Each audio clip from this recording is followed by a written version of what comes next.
Alrighty, that's just to show that things aren't all beer and skittles sometimes, even when you're engaging in a new slab, which in this case we have.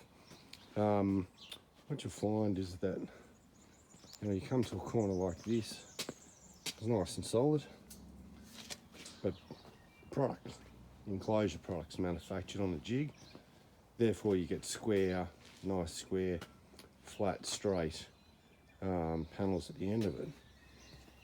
Unfortunately, when you've got a non-flat slab,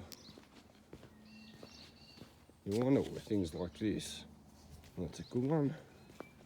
This one's not so good. You have to ensure that one's good, but this one's not so good.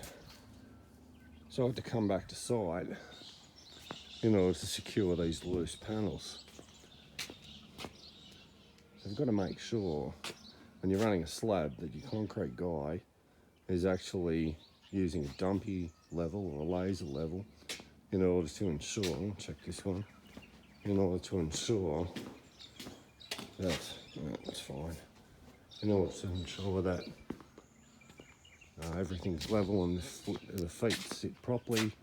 Otherwise, people have got to come back a second time, and you're paying twice to do a job that should have been done right in the first place. But it all comes down to the concrete slab. Once the slab's down, it's done. But make sure when you're having a slab laid, that it's laser level to ensure that the enclosures sit properly on it.